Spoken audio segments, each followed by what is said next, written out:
Hello guys. कल हमने नए केंद्र शासित प्रदेशों का गठन व नए राज्यों का गठन 1956 के बाद हुआ उनके बारे में जानकारी ली थी। उनके बारे में जैसे गुजरात, गोवा, दादर व नागर हवेली, नागालैंड, इनके बारे में हमने जानकारी ली थी। साथियों, अगला हमारा राज्य पंजाब है। पंजाब से हरियाणा का गठन हुआ और चंडीगढ़ का भी गठन हुआ। तो हमारा 17वां राज्य हरियाणा था और चंडीगढ़ को एक केंद्र शासित प्रदेश का दर्जा दिया गया।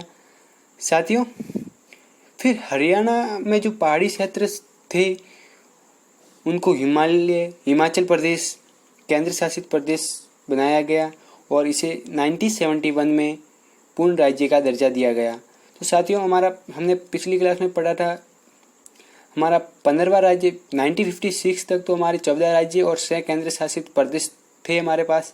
फिर हमारे 1956 के बाद 15वां राज्य गुजरात, फिर 16वां राज्य नागालैंड, तो हमारा 17वां राज्य हरियाणा हुआ और 18वां राज्य हमारा हिमाचल प्रदेश हुआ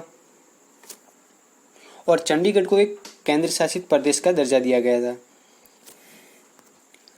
साथियों, जब 1956 में शहर केंद्र शासित प्रदेश थे उसमें त्रिपुरा और मणिपुर भी केंद्र शासित प्रदेश थे, उनको भी पूर्ण राज्य का दर्जा दिया गया और एक उप राज्य मेघालय भी बनाया गया।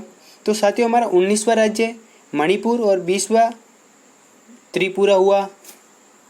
और साथियों, इसमें मेघालय को उप राज्य का दर्जा दिया गया था, न कि पूर्ण राज्य का दर्जा दिया गया था। और साथियों, इसमें अरुणाचल प्रदेश और मिजोरम को केंद्र शासित प्रदेश का गठन किया गया। तो साथियों, फिर एक 22वां संविधान संशोधन हुआ जिसके तहत मेघालय को एक पूर्ण राज्य दर्जा दिया गया। तो हमारा 21वां राज्य मेघालय हुआ। साथियों, अगला हमारा क्षेत्र सिक्किम आता है जहाँ सोग्याल का शासन था। वह 1974 में सिक्किम ने भारत के प्रति इच्छा जताई तो भारत ने 22वां संविधान संशोधन के तहत इसे भारत में शामिल किया गया और अनुच्छेद 2 क और 10वीं अनुसूची को शामिल किया गया और इसमें उनको अधिकार दिए गए। लेकिन ये प्रयोग ज़्यादा समय तक नहीं चला क्योंकि सिक्किम के लोगों की महत्वाकांक्षा की पूर्ति नहीं हो पाई। और इसी तरह 1975 में जनमत के द्वारा सोग्याल शासन को समाप्त कर दिया गया और सिक्किम को एक पूर्ण राज्य का दर्जा दिया गया और वो भी 36वें संविधान संशोधन के तहत। और उसे कुछ विशेष प्रावधान भी दिए गए जो हमारी 4वीं और 5वीं अनुसूची में शामिल है। एससी और एसटी जनजातीय प्रशासन जो हमने अनुसूचियों के बारे में पढ़ा था तब हमने जाना था, तो उसी उस 4वीं अनुसूची के तहत विशेष प्रावधान भी दिए। साथियों, तो हमारा 22वां राज्य सिक्किम बना। अब आगे साथियों, जो पहले गोवा, मिजोरम और अरुणाचल प्रदेश जो केंद्र शासित प्रदेश थे उनको 1987 में एक पूर्ण राज्य का तीनों को पूर्ण राज्य का दर्जा दिया गया। तो हमारा 23वां राज्य मिजोरम, 24वां अरुणाचल प्रदेश और 25वां गोवा राज्य बना। साथियों, आगे मध्य प्रदेश, उत्तर प्रदेश और बिहार से 3 राज्यों का और गठन किया गया। इन तीनों में से 3 राज्यों का और गठन किया गया और उनका नाम है छत्तीसगढ़ जो 26वां राज्य बना और उत्तरांचल जो 27वां राज्य बना। इसका 2006 में नाम परिवर्तन करके उत्तराखंड का, पहले इसका नाम उत्तरांचल था। और 28वां राज्य हमारा झारखंड बना। साथियों, 29वां राज्य हमारा तेलंगाना जो 2014 में आंध्र प्रदेश से अलग किया गया।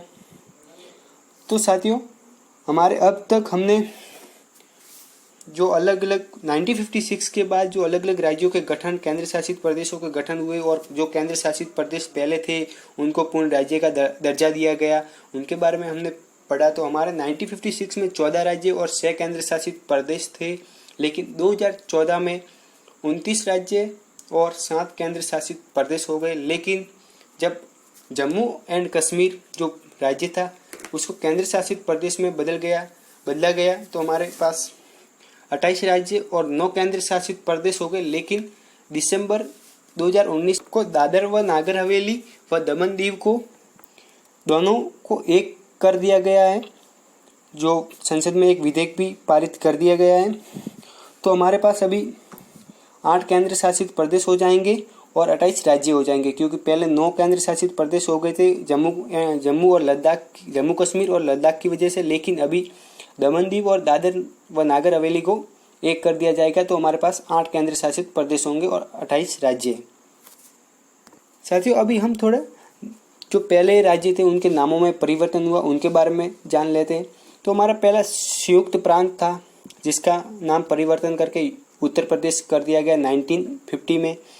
और फिर आगे मद्रास है, जिसका नाम तमिलनाडु 1969 में किया गया।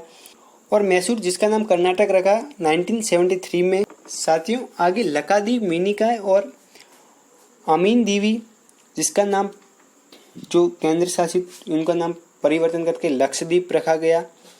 साथियों, वर्ष 2006 में उत्तरांचल का नाम परिवर्तन करके उत्तराखंड रखा गया। और 2006 में और जो एक पांडिचेरी केंद्र शासित प्रदेश था उनका नाम पंडुचेरी रखा गया। और 2011 में उड़िया राज्य का नाम परिवर्तन करके ओडिशा रखा गया।